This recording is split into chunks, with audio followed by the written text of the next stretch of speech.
This is the Mercedes-Benz GT63S fettled by AMG. Under the bonnet we have a 4-litre V8 producing over 630 brake horsepower. Now, to look at it, you might think that it is directly related to the two-door coupe, but you'd be surprised to learn that it isn't.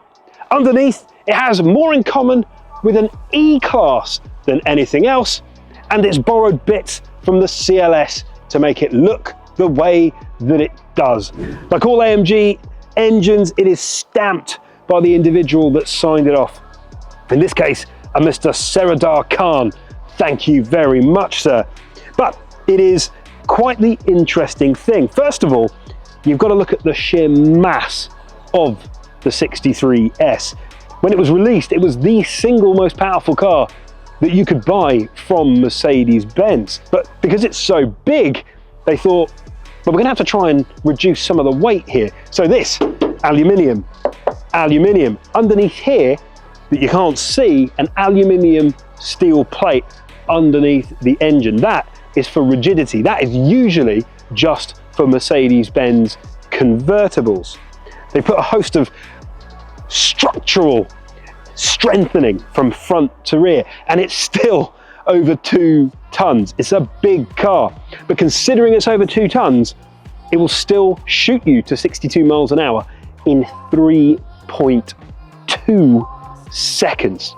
Quad exhaust, GT63S, and as my young cameraman would say, it's got a bunda for it. Give it a kick.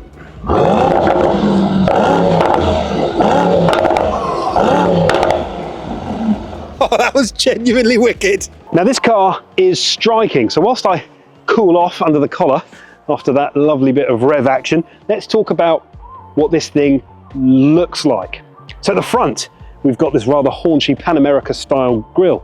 So the air will go through here, for example, just to cool these gigantic brakes down at the front. Massive calipers there, big yellow ones on this particular model. Not going to miss that in a hurry now, are we? But the haunchiness powers through. You see here, just V8 bi-turbo 4MATIC Plus on the side, just to remind people and yourself that you're driving a twin-turbo machine of amazing V8 goodness.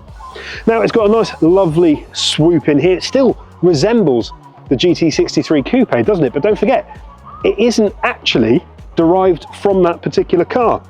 It is a 4-door coupe, so you've got nice, huge rear doors and lots of room in there as a passenger. We will be exploring the interior at great length in just a second. So if you're watching the video to this point, carry on, because the inside of this particular GT63S is something worth getting your teeth into.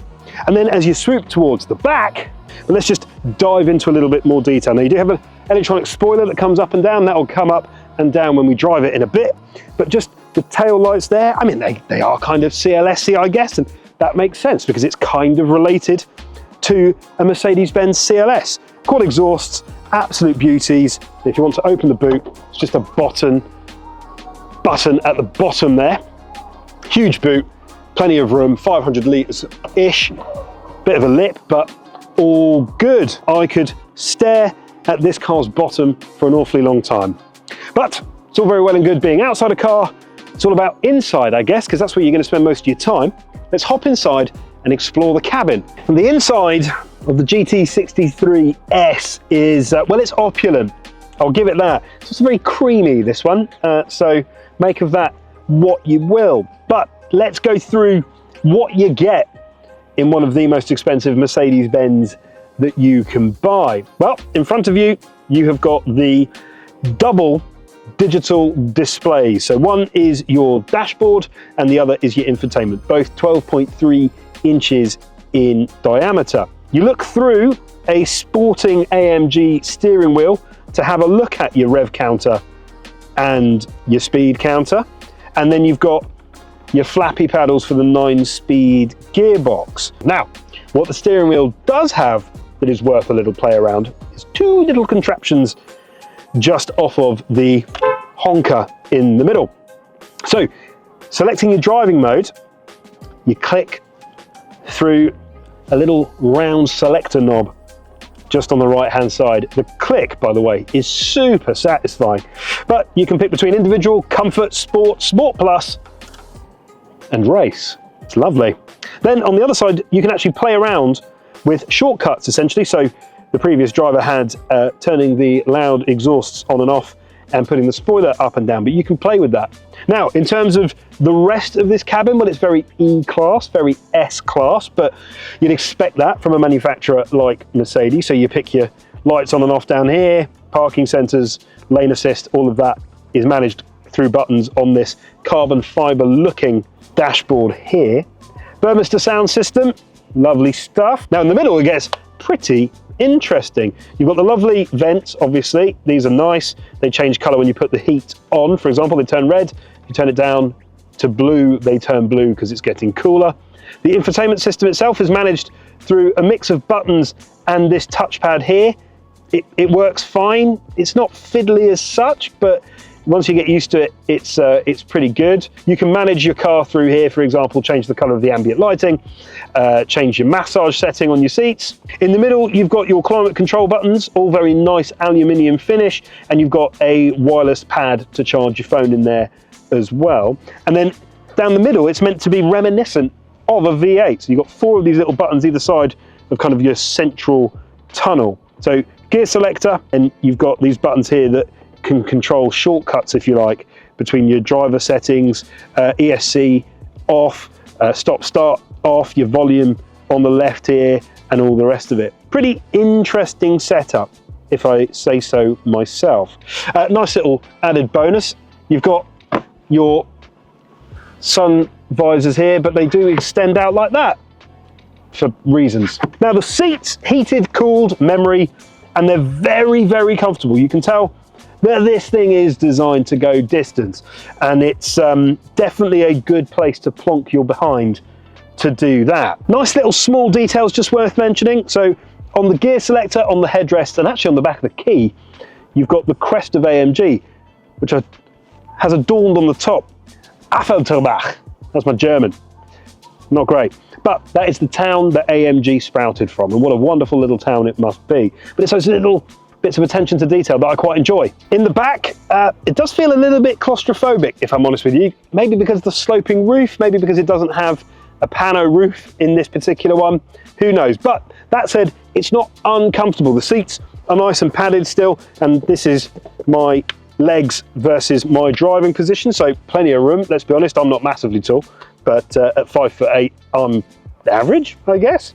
You've got your middle seat, which is actually not too bad. I mean, you've got this big center console that will get in the way, but it's not as obtrusive as, say, Panamera Turismo Turbo S. And then in the middle, arm down, feeling nice and comfortable, and a nice little velvet store case in here. Everything in here is a little bit gauche, if I'm honest, but not the worst thing in the world. Little complaint, the cup holders are weird. They're just weird. They open, they've got little things. I mean, they'll hold your can of Coke or whatever. I just find them a bit plasticky and fiddly, and this car was over £120,000 new, and you just think, well, maybe it would have felt a little bit more premium. But I am literally picking holes in something that doesn't need to be picked in. It is still a lovely place to be. You could easily sit in the back of here for a long, long time. Looking to buy your next car? At Big Motoring World, we have thousands, yes, thousands of cars across our forecourts because we're big on choice and we're big on what matters to you. Now, if you're looking to sell your car, we will give you a 7-day guaranteed valuation if you sell the car to bigwantsyourcar.com. This means when you send us a picture of your car, we don't chip you down on price like some others. And with no admin fees and instant bank transfers, you get the money straight away. Cha-ching! And did I mention that we also pick up your car free of charge? The inside of the GT63S feels rather plush as you're driving along. I'm actually sat in comfort mode at the moment, and it doesn't feel as aggressive behind the wheel as the rather raspy exhaust pipe might suggest. But there's still plenty of power under your right foot. I think that's fairly guaranteed. Nice little thing that you wouldn't realise until you take it out on the open road is as you bend left and right, the seat actually inflates to keep you in position. It actually catches you off guard. It caught me off guard, but it's definitely feels like that's where your money's going, that kind of smart driving. I think it would only be smart to just change ourselves into Sport Plus and take a drive that bit. Oh, Jesus Christ! I mean, blinking heck. This thing is pretty quick. We're already at the speed limit for the road. Now, it is a whopping great car, but actually, when you're behind the wheel, zipping around, it does a really good job of disguising its size. You're not exactly going to be zipping around the Nürburgring in this thing. You are going to be doing what I'm doing here, driving down a suburban road, off to do your errands. It's really what it's designed to do. But it feels nice, it's pretty nimble. The steering is nice and direct. Everything is crystal clear in front of me, that's for sure. There's no misconceptions of what the car is doing, and it does relay the information really nicely. The one thing that you do realise is it can be a little bit gnarly on the accelerator. It does just want to take off. It doesn't want to do low speed all that much. Thanks for just cutting me up there, sir. There we go. Let's give this a bit of a whirl. The back end definitely didn't come out there. It's perfectly fine and legal. This particular model is very creamy on the inside. Don't know if I like that. It wouldn't be my personal choice.